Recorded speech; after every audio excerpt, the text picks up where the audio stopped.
یہ ذکر کیا جاتا ہے کہ شورۂ آفاق یونانی شاعر ہومر سے قبل ایک مطلق العنان حکمران ہوا کرتا تھا۔ ہومر کے دور کے بعد امراء کے طبقے نے تدریجاً بادشاہوں کے اختیارات حاصل کر لیے تھے۔ بادشاہ یا تو ناپید ہو چکے تھے یا برائے نام رہ گئے تھے، اس لیے پرانی بادشاہی کی جگہ حکومت عدیدہ آلی گارچی نے لے لی تھی، یعنی چند افراد کا مجموعہ حکمران بن گیا تھا۔ 7ویں صدی قبل مسیح تک امراء کے خلاف قرضوں میں دبے ہوئے کسانوں اور نئے تجارتی طبقات نے حملے شروع کر دیے تھے۔ حکومت عدیدہ کے ذمہ دار ارکان عموماً عسکری اہلیت سے بے بہرا ہوا کرتے تھے، وہ جنگوں میں شہروں کی حفاظت سے قاصر ہے۔ اس طرح ہر شہری ریاست میں عدیدی حکومت کا تختہ الٹ دیا گیا، پھر زمام کار فرد واحد کے ہاتھوں میں آ گئی۔ ان حکومتوں کو استبدادی حکومت کہا جاتا تھا۔ یونان کی 2 مشہور ریاستیں ایتھنز اور اسپارٹا نے سراسر مختلف نظام ہائے حکومت کو نشو و ارتقا دیا۔ اسپارٹا کا دستور ذات پات کے سخت اور شدید نظام پر مبنی تھا۔ وہاں کے باشندوں کو 3 گروہوں میں تقسیم کر دیا گیا تھا۔ پہلا گروہ تھا شہری۔ سپارٹا کے اصل باشندے جو پوری آبادی کا 5 سے سمجھ لیجیے کہ 10% تک تھے، یہی طبقہ حکمران تھا۔ فوج انہی کے جوانوں پر مشتمل ہوا کرتی تھی، وہ اور کوئی کام نہیں کیا کرتے تھے۔ دوسرا تھا غلام۔ ان کا تناسب سپارٹا کے اصلی باشندوں کے مقابلے میں 10 اور 1 کا تھا۔ اکثریت ان کی تھی، کھیتی باڑی یہی کرتے تھے، انہیں زمینوں سے وابستہ کر دیا گیا تھا۔ کچھ لوگ بطور مزدور کھیتوں میں کام کیا کرتے، ان کے شخصی ملازم ہوا کرتے تھے۔ ناظرین کرام، اس کے علاوہ تیسرا طبقہ کسانوں کا، کان کن، تاجر اور دیگر شہری سرگرمیاں انجام دینے والوں کا تھا۔ اگرچہ یہ آزاد تھے لیکن ان کو کوئی سیاسی حق حاصل نہیں تھا۔ یہ اہل اسپارٹا میں شامل نہیں ہو سکتے تھے اور نہ ان میں شادی کرنے کی ان لوگوں کو اجازت ہوا کرتی تھی۔ ایتھنز کی ریاست میں عورتوں کو سیاسی حقوق بالکل حاصل نہیں تھے۔ ان کا اصل وظیفہ یہی تھا کہ گھروں میں رہیں، کھانا پکائیں اور بچوں کی پرورش کریں۔ ایتھنز کی پوری آبادی کم و بیش 3,15,000 اس وقت ہوا کرتی تھی۔ اس میں سے 1,70,000 شہری تھے، ان میں سے 30,000 بالغ مرد سمجھ لیجئے، انہیں کو مؤثر شہریت حاصل تھی۔ 1,15,000 غلام اور 30,000 اجنبی یا وزٹرز جو باہر سے آئے ہوئے لوگ تھے۔ نہ انہیں زمین خریدنے کا کوئی حق تھا اور نہ وہ وہاں کی شہریت کے حقوق حاصل کر سکتے تھے۔ چاندی کی کانوں میں کام کرنے والے مزدوروں پر شدید مظالم کیے جاتے تھے، وہ پابجولا رکھے جاتے تھے، ان سے زیادہ کام لیا جاتا تھا۔ ارسطو نے غلام کی تعریف کرتے ہوئے کہا ہے کہ یہ ایک آلہ ہے جس میں جان ہو، یعنی ارسطو کے نزدیک غلام انسان نہیں ہے، یہ ایک مشین ہے جس میں جان ڈال دی گئی ہے اور وہ تمام انسانی احساسات اور شعور سے یکسر محروم ہو۔ ناظرین کرام، یونان کے سرسری ذکر کے بعد ذکر کرتے ہیں اس دور کی بہت بڑی طاقت، یعنی جسے سلطنت روم کہا جاتا ہے۔ روم کے محل وقوع نے اس کی اہمیت میں بڑا اضافہ کر دیا تھا۔ حضرت عیسیٰ علیہ السلام کی پیدائش سے قبل اٹلی کے دریائے ٹائبر کے کنارے 7 چھوٹی پہاڑیوں پر مٹی کے بنے 7 گاؤں آباد ہوا کرتے تھے، جو وقت کے ساتھ ساتھ ترقی کر کے روم نام کے ایک چھوٹے سے شہر میں تبدیل ہو گئے۔ اگلی صدیوں میں اس کا بتدریج بحیرہ روم کے ارد گرد اور دوسرے ممالک پر قبضہ ہوتا چلا گیا اور 500 سال تک یہ ایک طاقتور سلطنت بن گئی، ایک دنیا کا مرکز بن گیا، دنیا کا ایک سمجھ لیجئے کہ تاریخ کا ایک انوکھا باب بن گیا۔ اپنے عروج کے دور میں سلطنت روم یورپ، ایشیا اور افریقہ کے مختلف ممالک پر مشتمل 23 لاکھ مربع میل کے، جی ہاں 23 لاکھ مربع میل کے رقبہ پر پھیلی ہوئی تھی۔ یہ نہ صرف ماضی کے شاندار تہذیبوں جسے میسوپوٹیمیا، مصر اور بالخصوص قدیم یونان کے ثقافتی ورثے کی امین اور محافظ سمجھا جاتا، بلکہ طرز سیاست، انتظام حکومت، قانون اور تعمیرات اور پبلک ورکس کے میدانوں میں شاندار اضافے بھی ان لوگوں نے کیے۔ جدید مغربی تہذیب کی ثقافت، قانون، ٹیکنالوجی، فنون، زبان، مذہب، طرز حکومت، سیاست، افواج اور طرز تعمیر پر قدیم رومی سلطنت کے دیر پا اثرات ہیں۔ روم کا شہر جو آج بھی قائم دائم ہے، طبعی طور پر دفاعی نقطہ نظر سے بہت مستحکم ہوا کرتا تھا۔ اس میں بآسانی قلعہ بندیاں کی جا سکتی تھیں اور دشمن کی بڑی سے بڑے حملے اور بڑی سے بڑی فوج سے اس کی حفاظت کا فریضہ بہت آسانی سے انجام دیا جا سکتا تھا۔ یہ آج کے اٹلی کے وسط میں اس کے مغربی ساحل سے تقریباً 15 میل کے فاصلے پر تھا۔ اٹلی آب و ہوا اور زمین کے اعتبار سے بحیثیت عمومی بحیرہ روم کے اوصاف و خصائص کا مرقع ہے۔ اٹلی کے زرعی میدان اگرچہ بہت زیادہ وسیع نہیں، لیکن یونان کے مقابلے میں ان کا رقبہ بہت زیادہ ہے اور زمین بڑی زرخیز ہے وہاں کی۔ ناظرین کرام، قانون قدرت کے مطابق رومی سلطنت میں وقت کے ساتھ طرح طرح کی انتظامی اور عمرانی خرابیاں رونما ہونے لگیں، جس سے امن و امان کی صورتحال بگڑتی چلی گئی اور ہر سالار فوج جو کسی علاقے کو فتح کر لیا کرتا وہ بے انداز اختیارات کا مالک بن جایا کرتا تھا اور منمانی کرتا تھا۔ ظاہری طور پر اگرچہ جمہوری حکومت اپنے تمام اداروں کے ساتھ قائم رہا کرتی تھی، لیکن اس کے ادارے رفتہ رفتہ بے اثر ہوتے چلے گئے اور ان میں نہ یہ قوت رہی کہ بیرونی حملہ آوروں کی یلغار کے سامنے بند باندھ سکے اور نہ ان میں یہ صلاحیت رہی کہ وہ اندرون ملک بے چینی کی اٹھنے والی لہر پر قابو پا سکے۔ تو اس طرح دن بدن حالات سنگین سے سنگین ہوتے چلے گئے۔ مختصراً پھر گزرتے وقت کے ساتھ ساتھ شہنشاہی کا سلسلہ شروع ہوا اور آخر دم تک بادشاہی نظام جاری رہا۔ اس عرصے میں جناب مسیح علیہ السلام کا ظہور ہوا۔ آپ کی حیات طیبہ میں یہودیوں نے آپ پر اور آپ کی والدہ ماجدہ پر بڑے سوقیانہ الزامات عائد کیے اور آپ کی نبوت اور رسالت کی مخالفت میں اپنے تمام وسائل اور اثر و رسوخ استعمال کرتے رہے۔ حضرت مسیح علیہ السلام کے آسمانوں پر اٹھا لیے جانے کے بعد پہلی 2 نسلوں میں آہستہ آہستہ پوری رومی سلطنت کے اندر پھیل گیا۔ پہلی صدی گزرنے کے بعد مسیحیت کا بیج سلطنت کے ان تمام حصوں میں بویا جا چکا تھا۔ پھر 4تھی صدی کے اوائل میں ان کی تعداد اتنی زیادہ ہو گئی کہ اس وقت کے شہنشاہ گلیرکس نے 311 عیسوی میں رواداری کا سرکاری فرمان جاری کر دیا اور اس وقت ناظرین کرام اس پر دستخط کیے جب وہ بستر مرگ پر تھا اور مرنے کے قریب تھا۔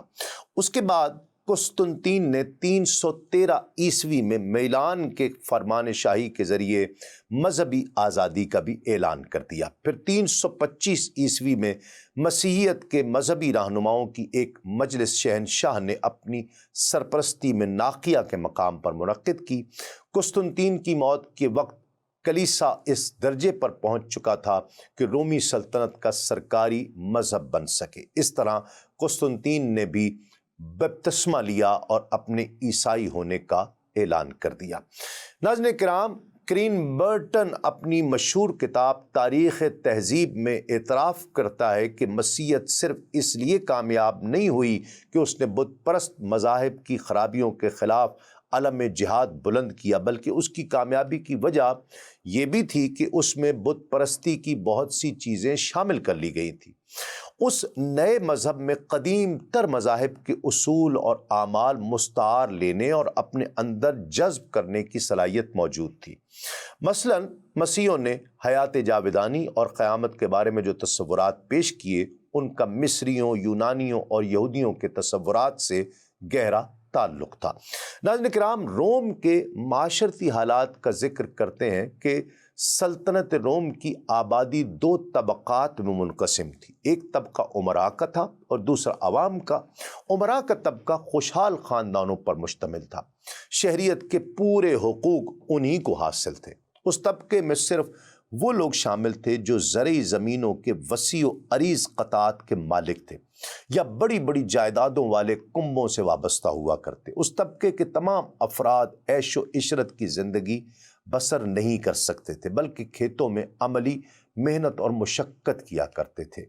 امراء کے طبقے میں سے ایک فوجی جس کا نام سینسینیٹس تھا، جس نے 5ویں صدی قبل مسیح کے وسط میں 2 مرتبہ روم کو دشمن کی یلغار سے بچایا اور اسے فتح یاب بھی کیا۔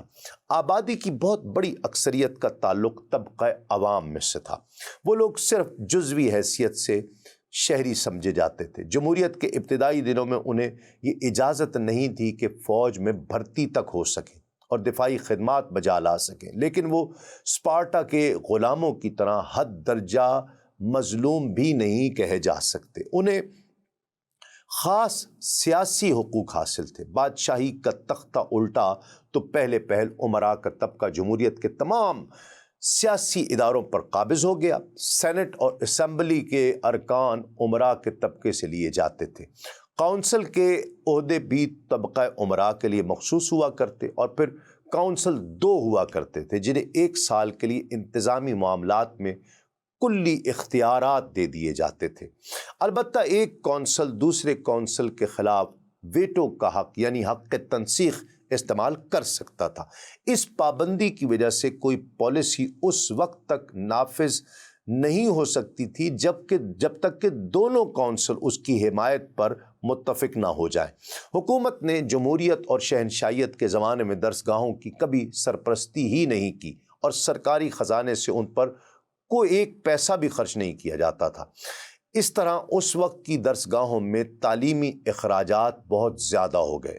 وہی بچے درسگاہوں میں تحصیل علم کے لیے داخل ہو سکتے تھے جن کے والدین تعلیم کے اخراجات برداشت کرنے کی سکت رکھا کرتے تھے۔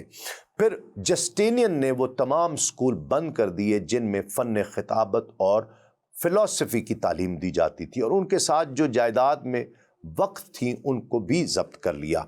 ہر غیر مسیحی جو عیسائی نہیں ہوا کرتا اس کو تعلیم دینے سے روک دیا گیا۔ اس نے ایتھنز میں جتنی درسگاہیں اس وقت موجود تھیں انہیں 529 میں بند کر دیا۔ اس طرح یونانی فلسفی 1100 سال تک حکمت کی روشنی پھیلانے کے بعد پھر ختم ہو گیا۔ ناظرین کرام، بحیثیت مجموعی خوشحال رومی عیش و راحت کی زندگی بسر کرتے تھے۔ وہ دیہات میں اپنے لیے بینگلوز تعمیر کرتے، ان بینگلوز کی کھڑکیاں اس وقت شیشے کی ہوا کرتی، پانی کے لیے نل لگایا کرتے، اور انہوں نے حرارت پہنچانے کا بھی ایک طریقہ ایجاد کر لیا تھا، یعنی وہ ٹیمپریچر کنٹرول پورے گھر کا کر لیا کرتے تھے، جس کی وجہ سے نلوں میں گرم ہوا بھرنے لگتی۔ ان کے بینگلو گرمیوں اور سردیوں میں ایک طرح کے ایئر کنڈیشنڈ ہوا کرتے تھے۔ ان کے کھانے پینے کا شوق جنون کی حد تک پہنچا ہوا تھا۔ ناظرین کرام، اس بات سے اندازہ لگا لیجئے کہ حد یہ ہے کہ وہ ایک مرتبہ کھانا کھا کر عمدن خود جان بوجھ کر کرتے تاکہ دوسری مرتبہ لذیذ کھانوں سے لطف اندوز ہو سکے، لیکن دوسری جانب کسانوں کے لیے آرام کے سامان سمجھ لیجئے کہ نہ ہونے کے برابر تھے۔ شہروں میں عام لوگ لکڑی کی بدنما جھونپڑیوں میں رہا کرتے جو 6-6 7 منزلہ ہوا کرتی۔ بے روزگاری عام تھی اور حکومت نے کبھی اس سنگین مسئلے کی طرف توجہ ہی نہیں دی اور نہ کبھی اس کا کوئی پائیدار حل تلاش کرنے کی کوشش کی۔ نصف سے زیادہ آبادی خیرات پر گزر اوقات کیا کرتی۔ رومی سلطنت کی تمام ریاستوں میں امیروں اور غریبوں کے درمیان وسیع ایک خلیج حائل تھی، بہت فرق تھا۔ سلطنت نے رعایا کے لیے بلا امتیاز امیر اور غریب حمام اور سرکس مہیا کر دیے تھے، جنہیں دیکھنے کے لیے اور ان میں غسل کرنے کے لیے کوئی ٹکٹ خریدنا نہیں پڑتا تھا۔ سرکس میں جنگی رتھوں کی دوڑ اور جنگی مقابلے ہوا کرتے۔ دوڑوں میں شرطیں لگائی جاتی، فقراء اپنی قسمت کو سنوارنے کے لیے ان شرطوں میں بڑھ چڑھ کر بازی لگایا کرتے تھے، اور اس طرح ان کی جیب میں جو کچھ ہوتا وہ بھی پھر جوئے کی نظر ہو جایا کرتا۔ ناظرین کرام، مزید وضاحت کے لیے ول ڈیوران کا یہ اقتباس بڑی بصیرت افروز ہے کہ حکومت کا اقتصادی نظام مخلوط قسم کا تھا۔ اس میں نجی کاروبار کی بھی اجازت تھی اور اس میں بعض صنعتوں کو حکومت نے اپنی ملکیت میں بھی لے لیا تھا۔ کسانوں کے حقوق ملکیت کے بارے میں جیلینین کا قانون نافذ تھا اور اسی پر عمل ہو رہا تھا۔ جاگیریں وسیع سے وسیع تر ہوتی جا رہی تھیں اور کاشتکار بیچارے مجبوراً بڑے زمینداروں کی غلامی کی زنجیروں میں جکڑے چلے جا رہے تھے، کیونکہ قحط سالی یا طغیانی کی وجہ سے ان کی زرعی پیداوار پوری طرح متاثر ہوا کرتی، لیکن ٹیکسز کا بوجھ جوں کا تو ان پر قائم تھا۔ پے در پے جنگوں کی وجہ سے عام کاشتکار روز افزوں ٹیکسز کے بوجھ کو برداشت کرنے سے قاصر رہا کرتا تھا۔ صنعتی کارخانوں میں مزدوری کرنے والے لوگ آزاد تھے۔ شام، مصر، شمالی افریقہ میں مزدوروں کو جبراً کام کرنا پڑتا تھا تاکہ آبپاشی کی بڑی نہروں کو درست رکھا جا سکے۔ حکومت اپنے کارخانوں میں زیادہ تر ایسی چیزیں بناتی جن کی فوج کو، افسر شاہی کو اور اہل دربار کو ضرورت ہوا کرتی تھی۔ ناظرین کرام، عوام کی خستہ حالی کا تو یہ عالم تھا، لیکن دوسری جانب شاہی خاندان اور حکومت کے افسران اور رؤساء کی عیش کوشی کی داستانیں پڑھی جائیں تو انسان کی عقل دنگ رہ جائے۔ ان کے عالی شان محل، دیوان خانے، ناو نوش کی مجلسیں، عیش و عشرت کے ساز و سامان کی انتہا نہیں۔ ناظرین کرام، صحابی رسول اور شاعر دربار رسالت حضرت حسان بن ثابت رضی اللہ تعالی عنہ نے ان کی ایک مجلس کا نقشہ اس طرح کھینچا ہے کہ میں نے 10 باندیاں دیکھیں جن میں 5 روم کی تھیں جو بربط پر گا رہی تھیں اور 5 وہ تھیں جو اہل ہیرا کی دھن پر گا رہی تھیں، جنہیں عرب سردار ایاس بن قبیصہ نے تحفہ بھیجا تھا۔ اس کے علاوہ عرب کے علاقے مکہ وغیرہ سے بھی گویوں کی ٹولیاں وہاں پر جایا کرتی تھیں۔ جبلہ جب شراب نوشی کے لیے بیٹھتا تو اس کے نیچے فرش پر قسم قسم کے پھول، چنبیلی کا، جوہی، یہ سب بچھا دیے جاتے اور سونے چاندی کے ظروف میں مشک و عنبر لگائے جایا کرتے۔ چاندی کی تشتریوں میں مشک خالص لایا جاتا۔ اگر جاڑوں کا زمانہ ہوتا تو عود جلایا جاتا، اگر گرمیوں کا موسم ہوتا تو برف بچھا دی جاتی اور اس کے ہم نشینوں کے لیے گرمیوں کا لباس آیا کرتا تھا جس کو وہ اپنے اوپر ڈال لیا کرتے۔ جاڑوں میں سمور، قیمتی کھالیں اور دوسرے گرم لباس حاضر کر دیے جاتے تھے۔ ناظرین کرام، یہ معاشرتی خرابیاں اچھے نتائج کی حامل نہیں ہو سکتی ہیں، اس لیے سلطنت روما کی اخلاقی حالت بھی دگرگوں ہو چکی تھی، جیسا کہ ول ڈیوران کی مشہور کتاب دی ایج آف فیتھ کا ایک اقتباس ہی اس کو سمجھنے کے لیے کافی ہے۔ وہ لکھتا ہے کہ اس زمانے میں عملی طور پر تمام عورتیں بدکار ہو چکی تھیں۔ آپ تصور کیجئے اس دور میں ضبط تولید کے وسائل پر بڑی مستقل مزاجی سے تحقیق جاری تھی اور اس زمانے کے جتنے یہ میڈیکل ریسرچرز تھے اپنی تحقیق میں اس موضوع کو بڑی اہمیت سے ذکر کیا کرتے تھے۔ 4ویں صدی کے ایک مشہور اور قابل ڈاکٹر جن کا نام اوریباسس تھا، اس نے تولید کے موضوع پر، اس کے وسائل پر پورا ایک باب قلم بند کیا ہے۔ ناظرین کرام، قہبہ خانے عام تھے۔ عصمت فروشی کا دھندا اس دور میں برسر عام کیا جاتا تھا۔ جسٹینین اور اس کی ملکہ نے عصمت فروشی کو ختم کرنا چاہا۔ انہوں نے عصمت فروشی کا دھندا کرنے والی تمام خواتین کو قسطنطنیہ سے نکل جانے کا حکم بھی دیا، لیکن انہیں خاطر خواہ کامیابی حاصل نہیں ہو سکی۔ ناظرین کرام، ایران، یونان اور روم پر گفتگو اپنے اختتام کو پہنچتی ہے۔ امید ہے کہ سیرت پاک کی طرف بڑھتے ہوئے آپ کو سرزمین حجاز سے جو متصل خطے ہیں، یا یوں کہہ لیجئے کہ دنیا کے ان حالات سے آگہی مل رہی ہے جن میں طلوع اسلام ہوا تھا۔ اگلے پروگرام میں انشاءاللہ ہندوستان اور مصر کے حالات کے ساتھ دوبارہ آپ کی خدمت میں حاضر ہوں گے۔ آج کے لیے اتنا ہی۔ دیکھتے رہیے آدم سے خاتم تک صرف سنو ٹی وی پر۔ تسلیم احمد صابری کو اجازت دیجیے۔ السلام علیکم، تسلیمات۔